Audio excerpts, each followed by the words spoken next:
Hi friends, नमस्ते। आप लोग कैसे हैं? आशा करता हूं कि आप लोग बहुत अच्छे होंगे और इस कड़ाके की मौसम में आप लोग अपनी तैयारी मजबूती के साथ बेहतरीन तरीके से कर रहे होंगे और आप लोग बिस्तर के अंदर पलंग पे आप लोग मस्ती से पढ़ाई कर रहे होंगे। मित्रों, चाहे आप लोग पढ़ाई जहां भी करें, जहां भी अवसर मिले, बिस्तर पे हो या कुर्सी पर हो या जहां भी हो, आप लोग तैयारी की रफ्तार को बढ़ा दें और अच्छी तरह से तैयारी करें, क्योंकि सीटेट एग्जाम अब 28 तारीख से शुरू हो रही है और आपकी भी बारी आ सकती है। तो मित्रों, आप लोग अब बिना किसी बाधा के, बिना किसी चिंतन के, बिना किसी डर भय के आप लोग तैयारी करें और हमें आशा है कि आप लोग की तैयारी काफी बेहतरीन तरीके से चल रही है। और ये जो हमारी क्लास है, ये क्लास आपकी तैयारी में चार चांद लगा देने वाली है। तो मित्रों, जहां भी आपको अवसर मिले, आप अपनी तैयारी को रफ्तार बढ़ा दें, क्योंकि 2022-23 में होने वाले सीटेट एग्जाम को जैसे भी फाइट करना है, ये आपको फाइट करना है, क्वालिफाई करना है, पास करना है। मित्रों, जैसे भी हो आप इसको पास कीजिए ही।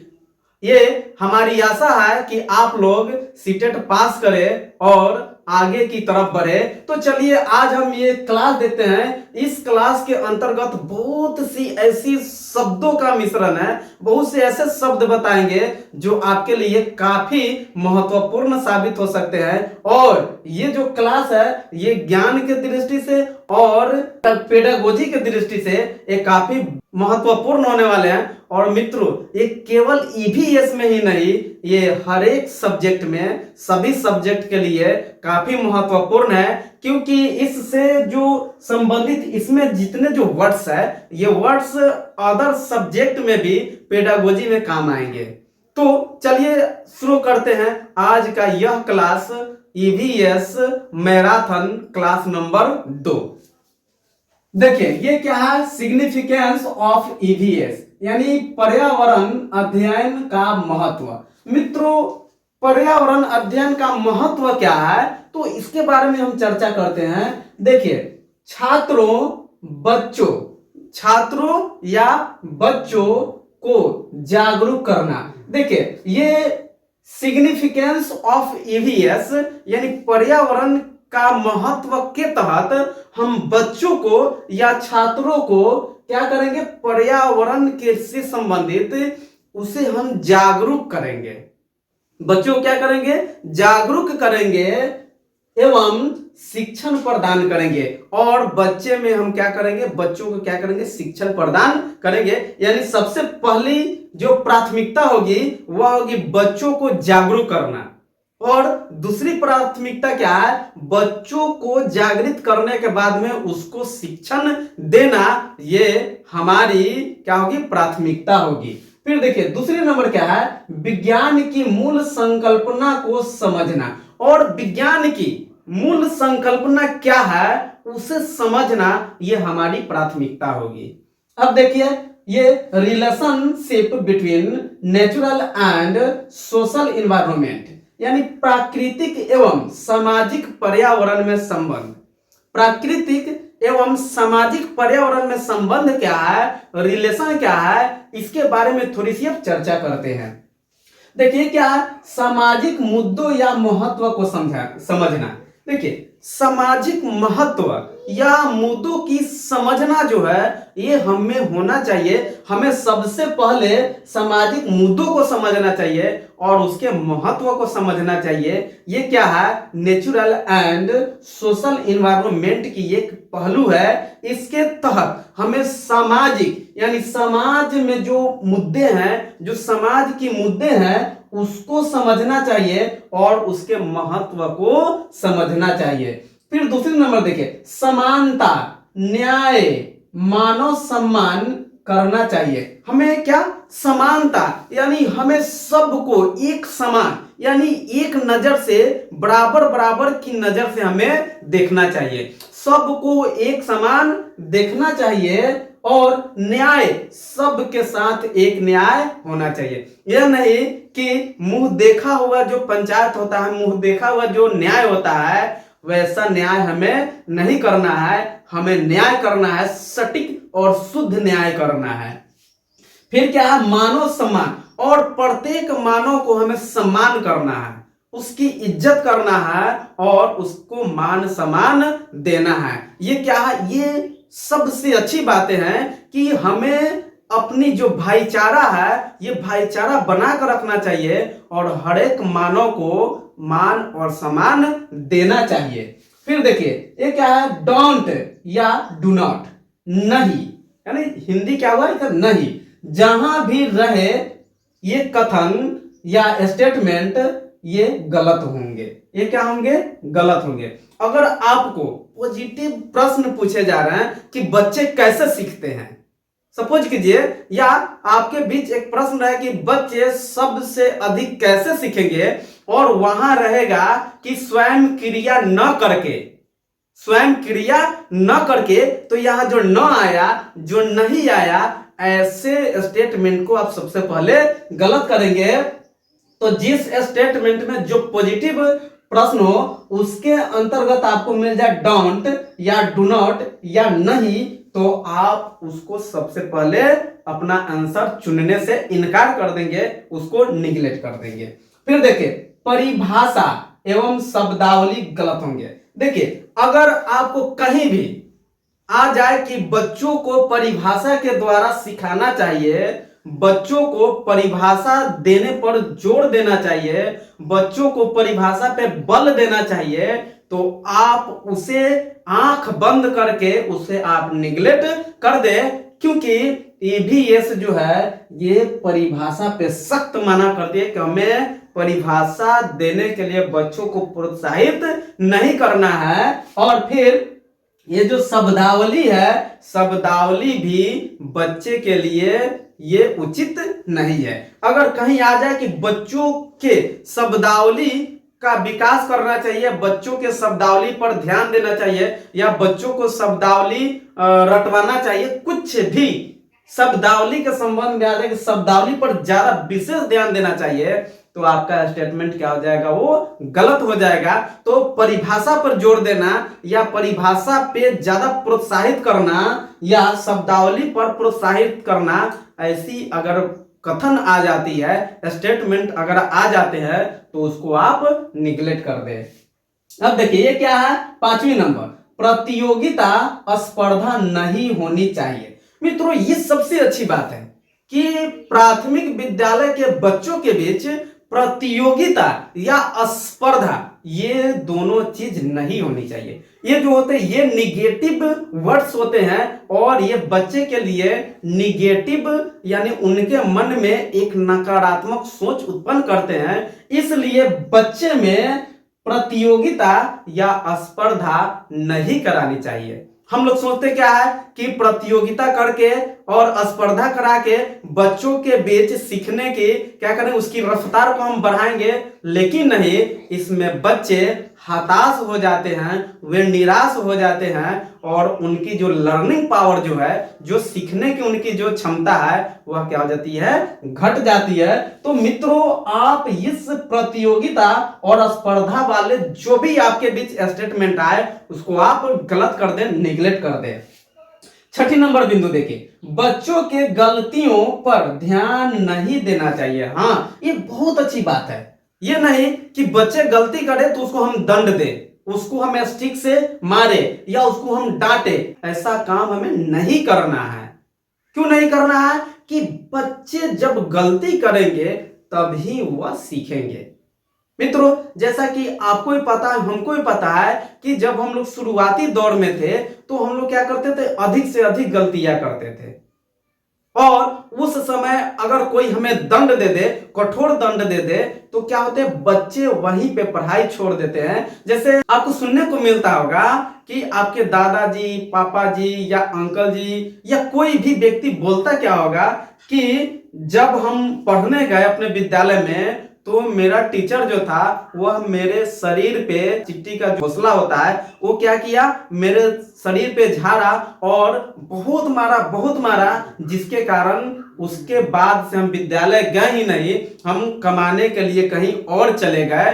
तो ऐसी बात आपको सुनने को मिलता ही होगा। इसके कारण क्या है कि बच्चे जब विद्यालय गए तो हम उन्हें क्या किए, कठोर दंड दे दिए, जिसके कारण वह क्या हो गए, डाइवर्ट हो गए, वे पढ़ाई से नाता तोड़ लिए। तो बच्चे जब गलती करे तो उस पे हमें ध्यान नहीं देना है। अगर आप उसकी गलती को देख रहे हैं तो आप उसे सुधारने का प्रयास करें, लेकिन बच्चे को यह शक न हो कि टीचर हमें डांट रहे हैं या हमें दंड देने की कोशिश कर रहे हैं।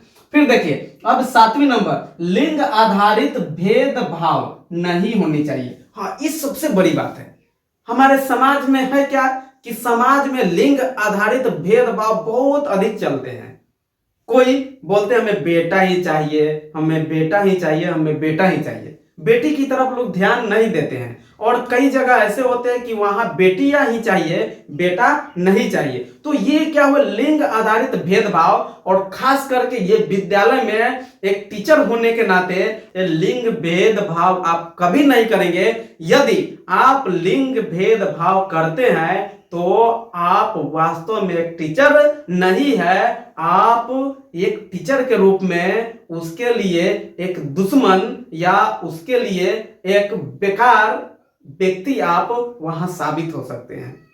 क्योंकि लिंग के आधारित हमें शिक्षण नहीं देना है, लिंग से परे होकर यानी बिना लिंग पर ध्यान दिए हुए हमें लड़के और लड़की को एक समान समझ के शिक्षा देने का प्रयास करना चाहिए। तो क्या है कि लिंग आधारित भेदभाव नहीं होनी चाहिए। अब देखिए यह क्या करना चाहिए, पॉजिटिव स्टेटमेंट, यानी हमें क्या करना चाहिए, ये पॉजिटिव स्टेटमेंट के रूप में है। तो देखिए हमें क्या करना चाहिए इस पर ध्यान देना है। और साथियों ये काफी अच्छी बातें हैं, इसे आप लोग बिल्कुल अच्छी तरह से देखें और इसको नोट डाउन भी कर ले, क्योंकि ये जहां भी आएंगे पॉजिटिव आंसर के लिए ये काफी बेहतरीन वर्ड्स है। देखिए स्वयं करके सीखना, hand on activity, hand on activity यानी स्वयं करके सीखना। पॉजिटिव प्रश्न के ऑप्शन में जहां भी आपको मिल जाए स्वयं करके सीखना, हैंड ऑन राइटिंग, तो आप उसे बेधड़क बिना देखे हुए अपना आंसर बना लीजिए। क्योंकि बच्चे स्वयं करते हैं और वे सीखते हैं तो उससे अच्छा एग्जाम्पल कुछ हो ही नहीं सकती है, और सीखने का उससे अच्छा तरीका कोई हो ही नहीं सकता है। तो ये क्या है, स्वयं करके सीखना काफी बेहतरीन चीजें हैं और इसको आप लोग अपना आंसर बेधड़क बना सकते हैं। फिर है ये दूसरा नंबर, अवलोकन करना यानी ऑब्जर्वेशन। ऑब्जर्वेशन भी है, ये पॉजिटिव वर्ड्स है। बच्चे क्या करते हैं, किसी चीज को देखते हैं और अवलोकन करते हैं, इससे वे अधिक से अधिक क्या करते हैं, सीखते हैं। तो अवलोकन करना, ऑब्जर्वेशन करना, ये काफी बेहतरीन बातें हैं। और ये वर्ड्स जहां भी आपको मिल जाए उसको आप अपना आंसर बना ले बेधड़क, बिना सोचे हुए, बिना चिंतन मंथन किए हुए। ऑब्जर्वेशन जो है ये पॉजिटिव वर्ड्स है और इसको आप अपना आंसर बना सकते हैं। अब देखिए ये क्या है, पूछताछ करना यानी इंक्वायरी।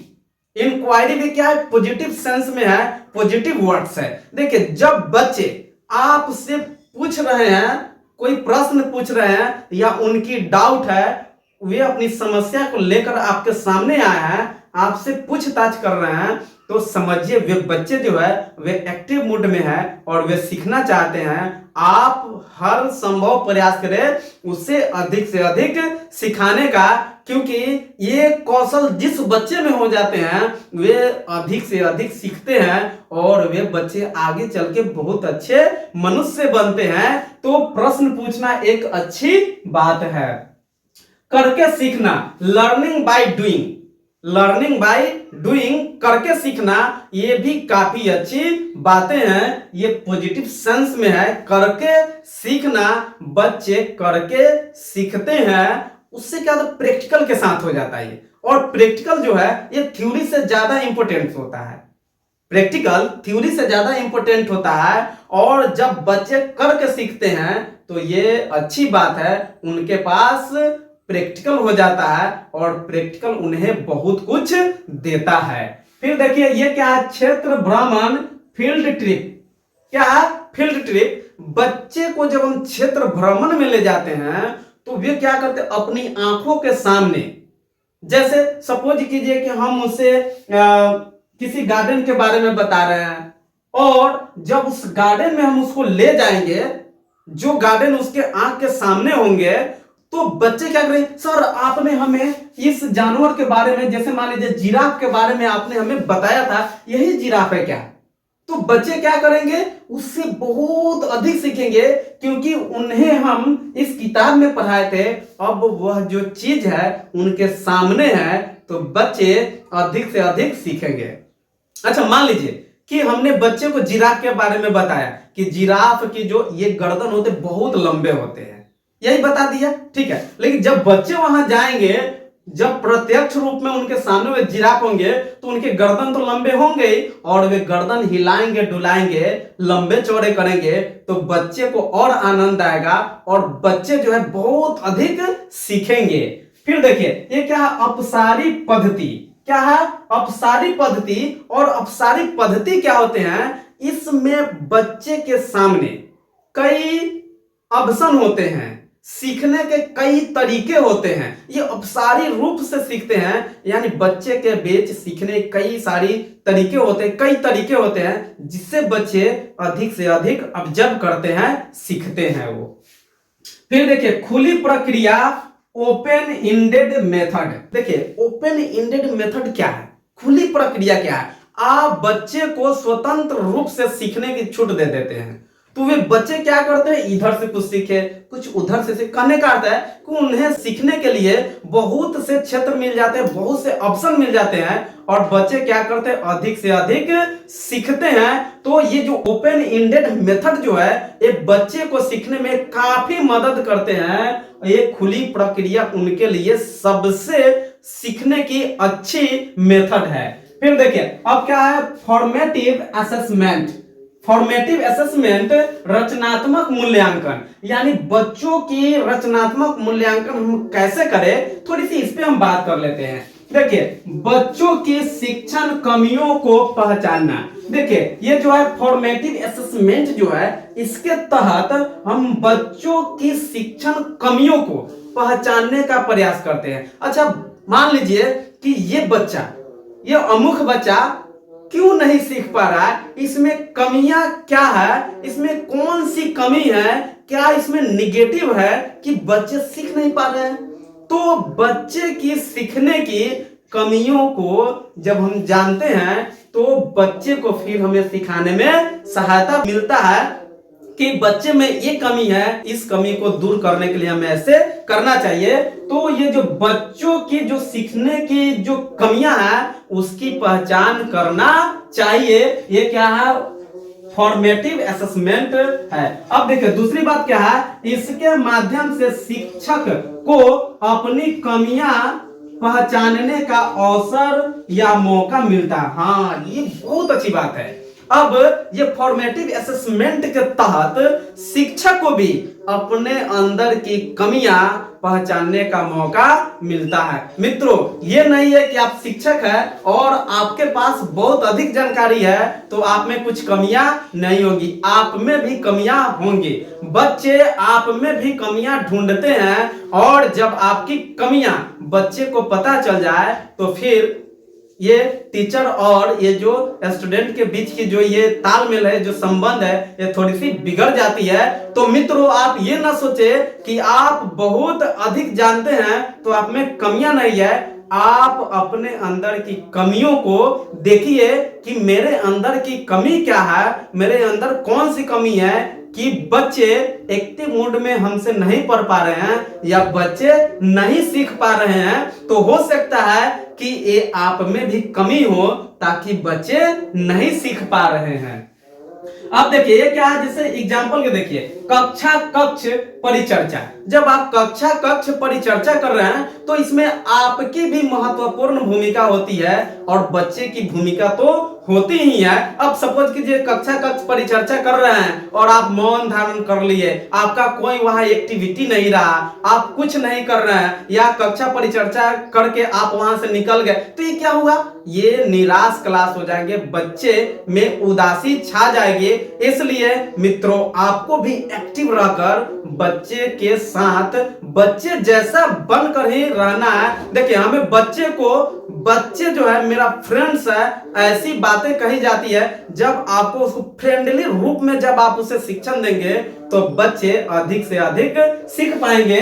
तो इस बात पे हम आगे चर्चा करेंगे। चलिए अब देखते हैं फॉर्मेटिव असेसमेंट यानी रचनात्मक मूल्यांकन का उद्देश्य। यानी रचनात्मक मूल्यांकन का उद्देश्य क्या है? बंद प्रक्रिया। देखिए बंद प्रक्रिया जो है इसके तहत भी बच्चे अधिक से अधिक सीख पाते हैं और ये रचनात्मक मूल्यांकन की एक अच्छी विधि है। ये क्या है? अभिसारी चिंतन। और अभिसारी चिंतन में बच्चे प्रश्नों के सही उत्तर देने का प्रयास करते हैं। तो इससे होता क्या है? बच्चे प्रश्नों के उत्तर ढूंढने में वे क्या होते हैं? सफल होते हैं। तो ये भी क्या है? फॉर्मेटिव असेसमेंट की एक अच्छी पहलू है। फिर देखिए क्या है? संकलन मूल्यांकन। अब क्या है? इसके तहत हमें संकलन मूल्यांकन भी करना चाहिए। बच्चे क्या सीखे, बच्चे क्या नहीं सीखे, बच्चे में कौन सी कमी है कि ये बच्चे ये इस मैटर को नहीं सीखे, नहीं पहचाने। तो इन सारी चीजों की हम इसमें क्या करते हैं? मूल्यांकन। फिर क्या है? अपसारी चिंतन। और अपसारी चिंतन में बच्चों को अधिक से अधिक मौका मिलता है सीखने का। और फिर क्या है? ये परियोजना कार्य। परियोजना कार्य भी बच्चे की सीखने की एक घटक है और इसके द्वारा बच्चे अधिक से अधिक सीख पाते हैं। चलिए साथियों अब देखते हैं ईवीएस के कुछ महत्वपूर्ण प्रश्न। अब ये जो प्रश्न हम लेकर आए हैं आप लोगों के सामने एक काफी बेहतरीन प्रश्न है और इससे 2022 और 23 में होने वाले सीटेट एग्जाम में पूछे ही जाएंगे। ये आप लोग गांठ बांध ले कि इसमें से प्रश्न पूछे ही जाएंगे। तो चलिए देखते हैं प्रश्न नंबर 1। प्रश्न नंबर 1 क्या है? निम्नलिखित में से पर्यावरण अध्ययन में आकलन के लिए कौन सा संकेत नहीं होना चाहिए? देखिए हमें पता है कि आपकी तैयारी काफी बेहतरीन है, आप काफी अच्छी तरह से तैयारी कर रहे हैं और आपको सीटेट के बारे में अच्छी जानकारी भी है, फिर भी आप सीटेट एग्जाम फाइट नहीं कर पाते हैं। कारण क्या है? कारण यह है कि आप जल्दीबाजी में प्रश्नों का उत्तर देते हैं जिसके कारण आपका सीटेट फाइट नहीं हो पाता है। देखिए आप प्रश्नों को समझने का प्रयास कीजिए और थोड़ी सी जो कॉमन सेंस है इसको भी आप लगाने का प्रयास करें। देखिए कॉमन सेंस वह है क्या कि हम प्रश्न को देखेंगे और प्रश्न में जहां नहीं आए या सही नहीं है यानी जहां नहीं का यूज किया जाए या अ का यूज किया जाए, कुछ ऐसे निगेटिव वर्ड्स होते हैं जिसका यूज किया जाए तो उसको आप ध्यान में रखें। जब आप उस पर ध्यान दे देंगे तो सीटेट 100% आप फाइट कर जाएंगे। अब कारण क्या है कि थोड़ी सी यानी हम नहीं पर ध्यान नहीं देते हैं तो वह जो प्रश्न होता है वह निगेटिव से पॉजिटिव हो जाता है, लेकिन वह प्रश्न रहता क्या है? निगेटिव। और नहीं पर जब हम ध्यान नहीं देंगे तो वह हो जाता है पॉजिटिव और हम लोग जल्दीबाजी में हम प्रश्न को गलत कर देते हैं और जब हम एग्जाम देकर जब लौटते हैं तो टेम्पू में या गाड़ी में बैठकर हम 2 से 4 प्रश्नों का सही जवाब ढूंढ लेते हैं। अरे यार हमने तो इस प्रश्न का जवाब गलत दे दिया। वो आप कहां सही करते हैं? वो आप टेम्पू में, आप यात्रा में सही करते हैं, लेकिन सही करना कहां था? उसको सही करना था एग्जाम हॉल में। तो आप लोग इस पर ध्यान दें। ये जो आप 3-4 प्रश्न का जो सही आंसर आप दे रहे हैं, यात्रा में दे रहे हैं, टेम्पू में दे रहे हैं, ट्रेन में दे रहे हैं, बस में दे रहे हैं, इसको आप यहां ना देकर इसको एग्जाम हॉल में देने का प्रयास करें। और आप मिस कहां कर जाते हैं? ये नहीं पर। तो चलिए देखते हैं क्या है निम्नलिखित में से पर्यावरण अध्ययन में आकलन के लिए कौन सा संकेत नहीं होना चाहिए। तो देखिए प्रश्न पूछना प्रश्न पूछना पर्यावरण आकलन के अध्ययन होना चाहिए। और एक पॉजिटिव वर्ड्स है प्रश्न पूछना, यानी बच्चे जब प्रश्न पूछते हैं तो वे एक्टिव मूड में होते हैं। तो क्या होगा, ये नहीं होगा। न्याय और समानता के प्रति सरोकार। देखिए पर्यावरण हमें कहता है कि न्याय और समानता के साथ ही हम बच्चों के शिक्षा दे, या किसी भी व्यक्ति के साथ हम न्याय और समानता के साथ ही पेश आए, तो ये भी पर्यावरण अध्ययन के घटक है। तो कह रहा नहीं है तो इसको भी हम निगलेक्ट कर दिया है। फिर क्या है, सहभागिता। पर्यावरण हमें सिखाता है कि हमें सहभागिता के साथ अध्ययन करना चाहिए या अध्ययन कराना चाहिए। तो ये भी पॉजिटिव वर्ड्स है, तो ये भी नहीं होंगे। लेकिन ये क्या है, याद करना। पर्यावरण कभी भी हमें यह नहीं कहता है कि याद करने पर जोर दे, बच्चे को याद करने के लिए कहे। तो ये जो याद करना जो है ये निगेटिव वर्ड्स है, और इसका आंसर क्या होंगे, यही याद करना। अब देखिए प्रश्न नंबर 2, निम्नलिखित में से कौन सी ईवीएस कक्षा में गतिविधि है या गतिविधियां है। तो ईवीएस में कौन सी गतिविधि है, तो ईवीएस में कौन सी गतिविधि, इसमें चर्चा करते हैं हम। ये क्या है, श्याम पट्ट का उपयोग करना। हाँ, ईवीएस में हम श्याम पट्ट का उपयोग करते हैं, उसका यूज करते हैं, तो ये तो गतिविधि है। फिर क्या है, चित्र पढ़ना। हाँ, ईवीएस के तहत ईवीएस में हम चित्र को भी पढ़ते हैं, चित्रों के साथ बच्चों को जोड़ते हैं, और चित्रों के साथ खुद टीचर जुड़कर और बच्चे को समझाते हैं। तो ये क्या है, ये भी ईवीएस के गतिविधि है। अब क्या है, ये फील्ड भ्रमण। फील्ड भ्रमण से तो बच्चे अधिक से अधिक सीखते हैं। तो ये तो ईवीएस की ये क्या है, सबसे बड़ी गतिविधि है, यानी सबसे अच्छी गतिविधि है। तो ये भी है, यानी कहने का अर्थ है कि ये क्या है, ऑप्शन नंबर 1 भी है, 2 भी है, 3 भी है। तो कहने का अर्थ ये क्या है, ये सभी, यानी कि ऑप्शन नंबर 4 सही होंगे। अब देखिए प्रश्न नंबर 3, पर्यावरण अध्ययन पाठ्यक्रम बच्चों की समग्र शिक्षा का कारण बन सकता है यदि यह, यानी पर्यावरण अध्ययन पाठ्यक्रम बच्चों की समग्र शिक्षा कैसे बन सकता है। तो देखिए विषयगत हो, हाँ, जब पर्यावरण अध्ययन का जो ये शिक्षा है ये बच्चों के लिए जब विषयगत होंगे तो ये समग्र शिक्षा बन सकते हैं। फिर एकीकृत, जब एकीकृत होंगे फिर भी ये क्या बनेंगे, समग्र शिक्षा के कारण बनेंगे। और जब समावेशी होंगे तो ये बच्चों की समग्र शिक्षा का कारण बनेंगे। यानी कहने का अर्थ है 1 नंबर, 2 नंबर और 3 नंबर सभी सही है। तो ये क्या होंगे, ऑप्शन नंबर 4 सही होंगे, ये सभी। अब देखिए प्रश्न नंबर 4, किस राष्ट्रीय पाठचर्या फ्रेमवर्क एनसीएफ ने प्राथमिक स्तर पर एक एकीकृत पाठचर्या क्षेत्र के रूप में पढ़ाए जाने के लिए पर्यावरण अध्ययन की सिफारिश की। यानी कि किस एनसीएफ ने प्राथमिक स्तर पर एक एकीकृत पाठचर्या क्षेत्र के रूप में पढ़ाए जाने की बात की। तो ये जो है इस पे सबसे अधिक जो बहस किए हैं, जिस एनसीएफ में इस पे जिक्र किए गए हैं, वह एनसीएफ है 2000। एनसीएफ 2000 हमें कहता है कि प्राथमिक स्तर पर एक एकीकृत पाठचर्या क्षेत्र के रूप में पढ़ाया जाना चाहिए।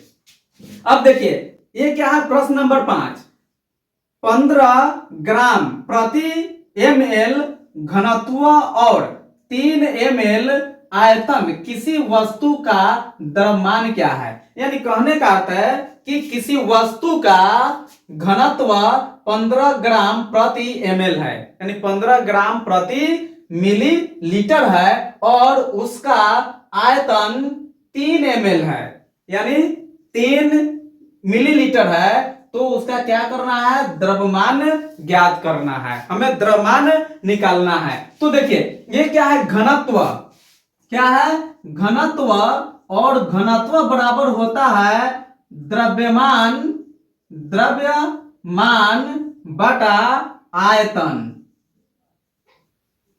घनत्व का सूत्र क्या होता है, द्रव्यमान बटा आयतन। अब देखिए हम क्या करेंगे, यहां क्रॉस गुना हो जाएगा, ये क्या हो जाएगा, क्रॉस मल्टीपल हो जाएगा, इसके नीचे 1 होता है, तो क्या होगा, इससे जब इसमें हम गुना करेंगे तो ये क्या होगा, द्रव्यमान, द्रव्यमान, और जब इसको इससे गुना करेंगे तो ये क्या होगा, घनत्व गुने आयतन, घनत्व गुने आयतन। द्रव्यमान नहीं दिया गया है और घनत्व कितना है, तो घनत्व है 15 ग्राम प्रति ml, और गुने क्या हो जाएगा, यहां आयतन कितना दिया हुआ है, तो आयतन है 3 ml। जब इसको मल्टीपल करेंगे तो कितना होगा, 15 तिया 45, यानी 45 ग्राम। इसमें ऑप्शन क्या है, ये है 12 ग्राम, ये है 18 ग्राम, ये है 45 ग्राम, और ये है 5 ग्राम। मेरा आंसर कितना आया, 45 ग्राम। तो ऑप्शन नंबर 3 क्या होंगे,